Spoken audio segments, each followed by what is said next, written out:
Hello and welcome to Computology academy. और आज हम लोग डिस्कस करेंगे जो हमारे ज्योग्राफी की करंट अफेयर्स है उससे रिलेटेड। तो आज के चर्चा में बने रहें आखिरी तक। आज की जो चर्चा है, today's discussion, that is focusing on the current affairs related to geography, and in this we will discuss the various events that are related to geography that are taking place due to the actions and the other events that is occurring around us.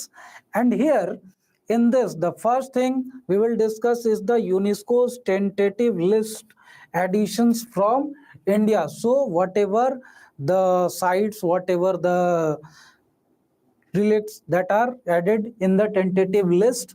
Thereafter, the Great Nicobar Islands mega infrastructure project that is being implemented by the government of India and its related issues. Thereafter, we will discuss the melting of the ice sheet and the ocean current disruption due to this melting of the ice sheet in the Arctic region and the Antarctic region. And thereafter, the Greenland geopolitical importance, that current controversy that is going on throughout the world. Specifically in this, the major participants are America, China, and that of Denmark, right? Next is the Arctic geopolitical development and its military strategy or its military importance, right? So these things we will discuss today in this discussion, and watch the video till the end because these topics are very important from the exam point of view of the civil services, whether you are appearing for the UPSC civil services or any of the state PCS exam. So let us start with the discussion. The first thing is the UNESCO tentative list. UNESCO tentative list addition and India's cultural geography. So here in this, first of all, what is the UNESCO tentative list? So before that, we will discuss about the UNESCO's World Heritage Sites and the places, or the reason why the UNESCO publishes this list and thereafter added with several sites in this list. So basically, those places which are having outstanding importance or the universal value and that should be protected with respect to its cultural heritage or any other importance, biological heritage or whatever it is. For that matter, these sites are added in the UNESCO's World Heritage Site, right? And they are recognized for this purpose, and here recognition is given to these sites, and thereafter the preservation efforts are made for these sites, and these are of exceptional cultural, historical, and environmental significance. So these sites are not important only with respect to its history or its cultural aspect, but they are important with respect to the environment also, environment and ecological balance that should be maintained, and for that matter these sites are very important. And recently India has made significant progress in adding these sites. Various sites of India are already added in this list, and many of the sites are being proposed by India to be added in this list. And here it is an essential step to add these sites in the UNESCO tentative list before they achieve the full World Heritage Site status. So basically the tentative list is a proposal that is given by the participating country, and when these sites are accepted as a proposal to be added in the list, then it is published in the tentative list.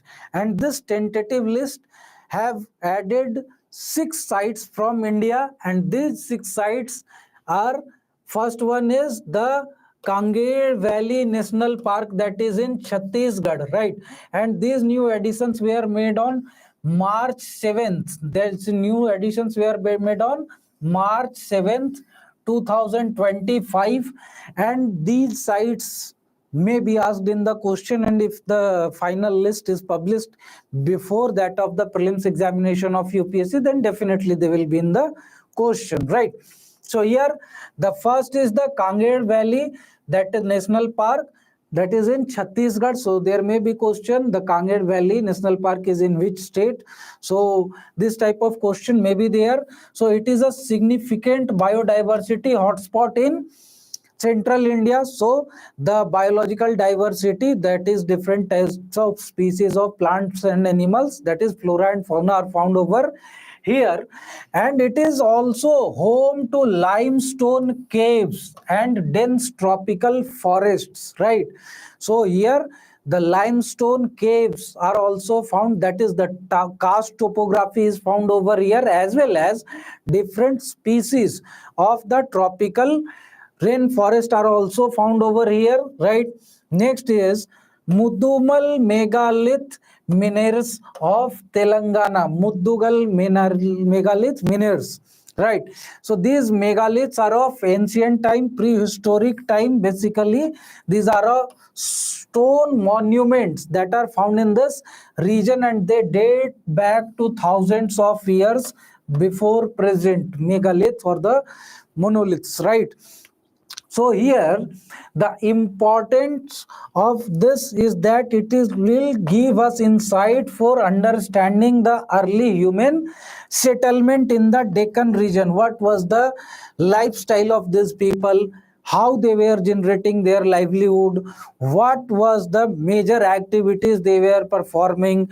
So all these kind of things, in what kind of environment they were living, what was their social and cultural aspects, like this will provide the insight in the type of the last rites they used to perform. So such kind of information can be derived from these megaliths, and that is why it becomes important to understand the history of this region, right?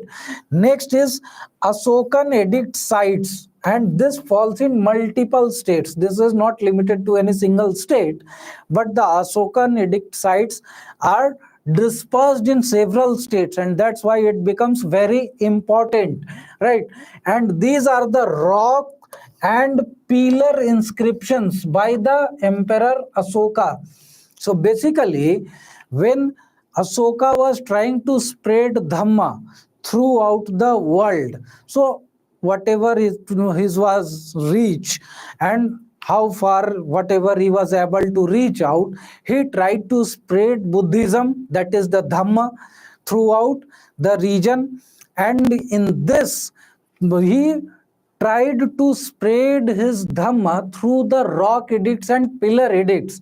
And that is why different regions throughout the world have these rock edicts, right? So these rock edicts were found in different regions, different parts of India, as well as it had reached up to even Syria in Central Asia or Middle East, you can say, right?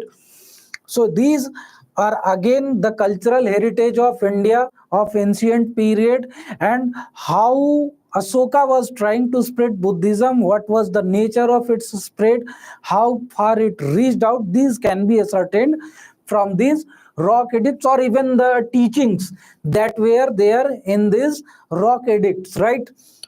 And these provide insights into the Mauryan emperors geographical influence. So what was the geographical extent of the Mauryan Empire? As it is said that the Mauryan Empire was one of the largest empire that India had witnessed in the ancient times. In the ancient times, Asoka's empire was one of the largest empire, right? The Indian spread was humongous during this period. So this was the information that can be achieved through this.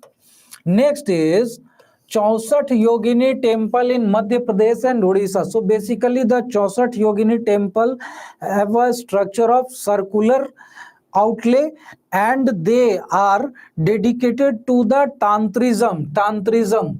So Tantrism is basically that of the black magic and the other things that is related to this type of worship. And here the people practice Tantrism.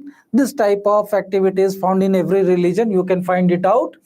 And The significance of this is the study of the Hindu temple architecture. So basically different types of architecture is found in the Hindu temples. You will find the Nagara style, you will find the Dravida style, you will find the Vesara style. In terms of layout, you will find different types of layout also. Some temples will have the pond in their courtyard, some will not have. You will find panchayatan style. So different types of styles are there in the Indian architecture with respect to the temple, and in that, one of the importance of these sites is that the study of these architectural structures with respect to the Indian temples, right? And next is the Gupta temple. So Gupta temples are also found in multiple states. This is not related to any single state, and in this respect it becomes important to study the spread of the Gupta empire also, as well as it represents India's early and classical temple architecture, because the temples of the Gupta period were very simplistic. There were no that much of the elaborate carvings, no such elaborate courtyard, gopuram, and such kind of things were not there. Simple architecture were there, and the Gupta period is called as the golden period or the golden age of Indian art and culture. And in this respect, if you say that there were no such large architectural structures that were developed during the Gupta period, then you can say that this period was mainly for the development and the writing of the texts, right? So written art and culture, right? So during this period the poetries, paintings, and the other things developed considerably, and during this period the architecture didn't develop that much in the way that that poetry and the written literature developed, right? And that is why it is called as the golden age, due to its written literature, right? Next is the palace or the fortress of the Bundelas, and that is in the Madhya Pradesh and the Uttar Pradesh. Basically, this is in the region of that Bundelkhand region. So the Bundelas were the rural of this Bundelkhand region or the Bundelkhand Plateaus region, and here these fortresses are found, and it represents the Rajputs and the Bundela architectural style. It can again be developed as a tourist place, or it can be utilized to understand the regional history and heritage, right? So regional history and heritage can be understood by the study of these architectural works, right? Now what are the importance, geographical importance? If somebody asks you what is the geographical importance of these type of architecture and why they should be preserved, what are the region that they should be invested in for their preservation? So first is the cultural geography. Cultural geography, these sites highlight the India's diverse heritage, and across different terrains, different types of the architecture, different types of the culture, and the other things are found. And you can say that the culture and the architecture of different regions are influenced by the geographical condition of that region. So geography becomes a very important factor in determining the type of architecture and the other things that may be found in that region.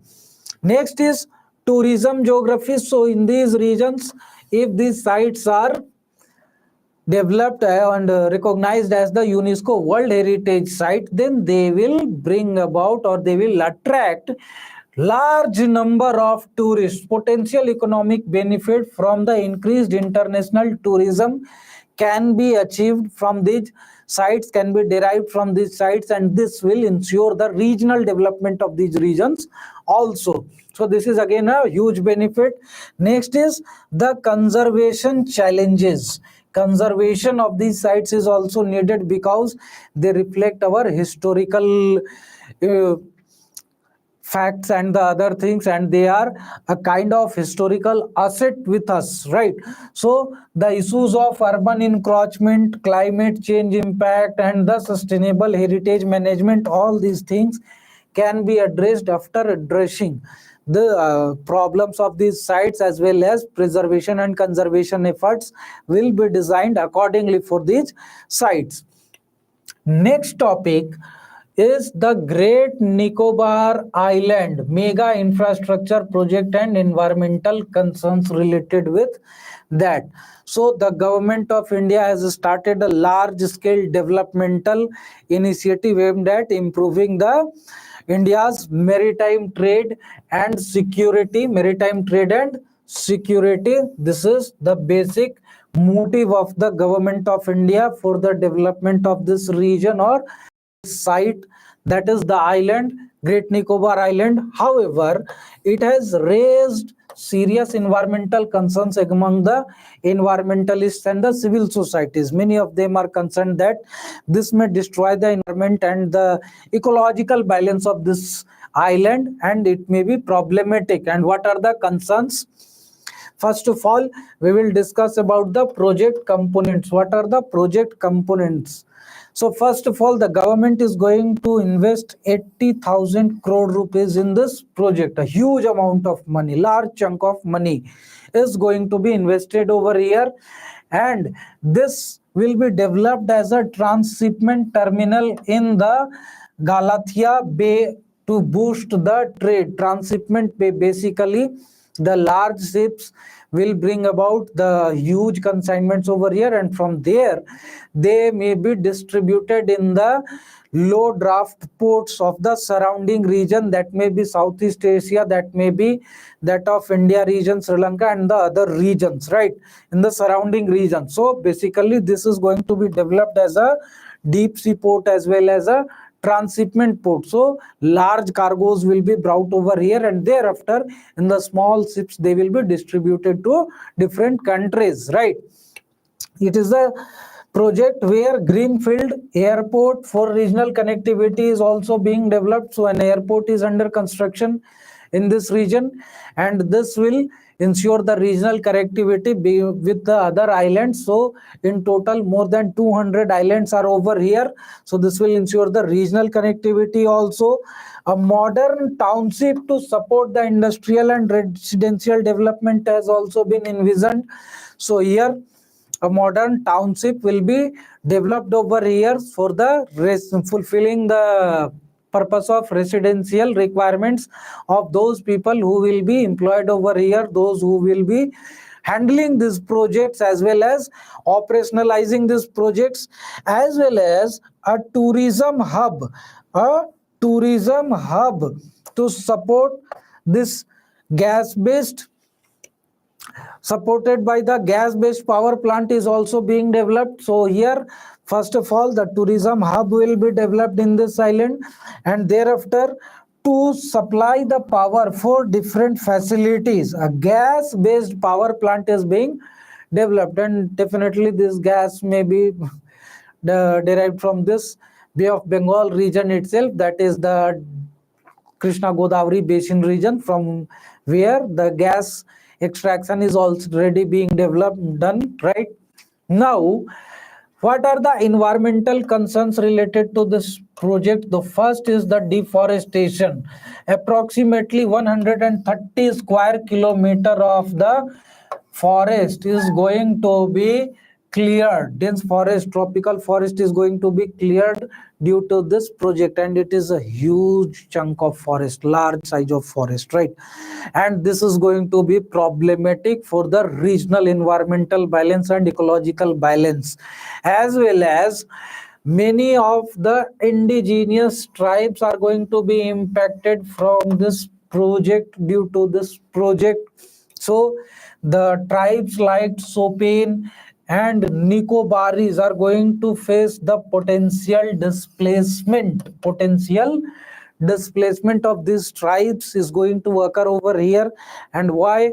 Because these tribes are forest dwellers and they live in the forest and the coastal areas of this island, and when the forest will be cleared, when the developmental work will be done in the coastal areas. So definitely these tribes have to be displaced, and they will lose their traditional knowledge, their traditional culture, their traditional societal connection, social thread will be destroyed. So various problems will arise for this tribal people over here. Next is biodiversity loss will again be there.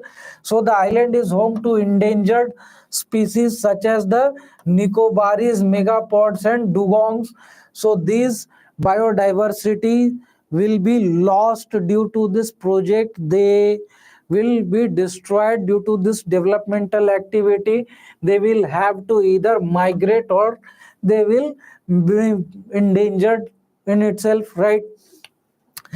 Next is the coastal erosion and the climate change. So these developmental work will increase the coastal erosion. The erosional activity of this region will get increased, as well as the climate change, definitely due to the deforestation, due to the power plants, due to the vehicular actions, due to the flights and the other things. Definitely there will be addition of greenhouse gases, as well as the temperature of the region will increase, and because of this there will be problem of climate change. So increased human activity could disrupt the ecological balance of this region, right?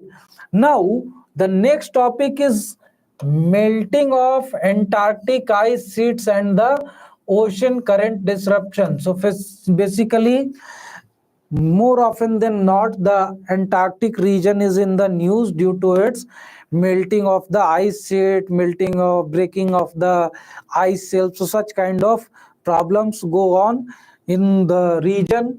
And here, Antarctica's ice sheets are melting at an alarming rate, and everybody knows this. Time and again we see in the news that this is going on, right?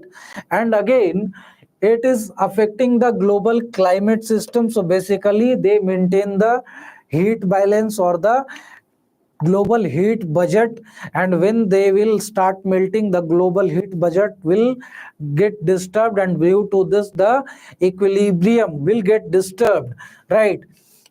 And one of the most critical consequence is the disruption of the Antarctic circumpolar current. So it is an oceanic current that circumvents the complete Antarctic continent. It circulates around it, and this is a cold current. Basically it is the world's strongest ocean current, right? At different latitudes it is known by the different names. At the 60-degree latitude it is known as the roaring 40s. Thereafter at 50 degrees it is known as the furious 50s, and at the 60-degree latitude it is known as the shrieking 60s, right? So this is the fastest world and the strongest ocean current of the world, and it circulates eastward from west to east. It circulates around the Antarctic islands, that continent, and it helps in regulating the global temperature by distributing the cold and the warm water throughout the world. And because of this the temperature is maintained and the heat budget is maintained. So what will be the impacts of the ice sheet melting on the ocean current? So first of all, the slowing of the Arctic circumpolar current will be there, that its intensity will get reduced. Fresh water influx will reduce the ocean current salinity. It will disrupt its density driven circulation.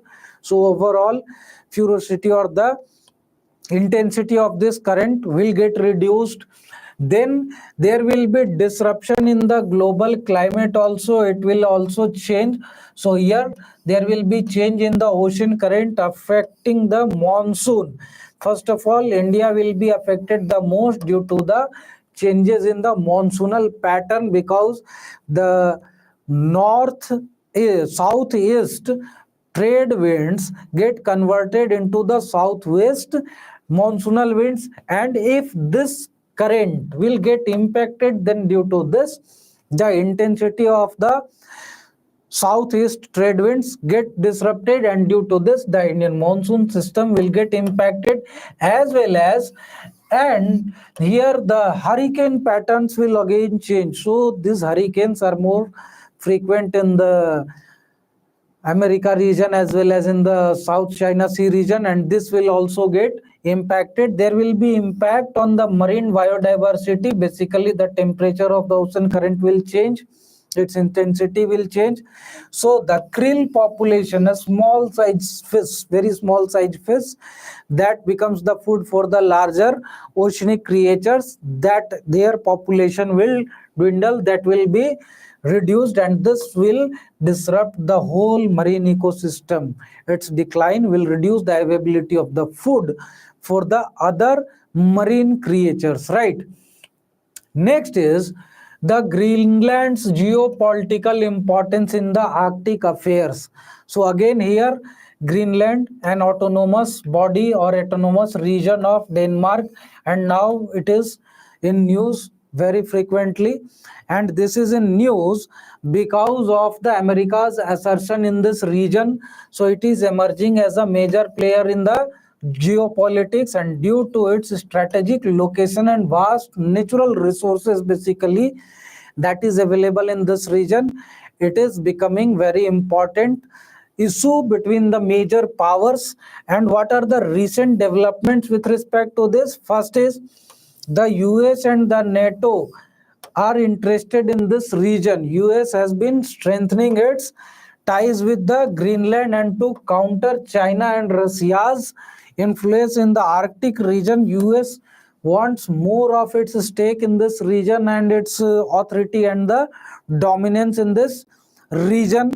And again, China's economic investment is also increasing in this region. Basically, China is also investing in this region, and it is investing in the mineral extraction, and the Arctic research stations are being created by China, which infuriates United States of America. It is becoming problematic for America. Next is the environmental challenges is again over here. So Greenland's melting ice caps are revealing the new resources that are deposited in this region. The new resource deposits are being found in this region, and this is also contributing to the global sea level rise. So basically, due to the melting of the water, extra amount of fresh water is getting added to the oceans, and this is causing the sea level rise, right? Now, the Arctic geopolitics and the developments and the military strategies that are going on in this region. What are the factors? So the Arctic is becoming a major geopolitical hotspot, and it is increasing the tension between the US and China. US and China are coming head on head to increase their assertiveness in this region, Arctic region. And here again, the trade routes and the natural resources are being claimed by both of them, right? Both of them are trying to harness the resources as well as the benefits of the trade routes. So what are the key developments?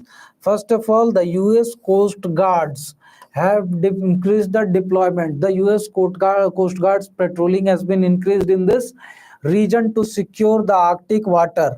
China's Arctic expansion is going on. China is building an Arctic research station and claiming the polar Silk routes. China, wherever China finds that it will be benefited to its economy, then they go on to declare it any kind of Silk route, polar Silk route, singing of pearl, various things they go on declare, right? Maritime Silk route, Belt and Road Initiative.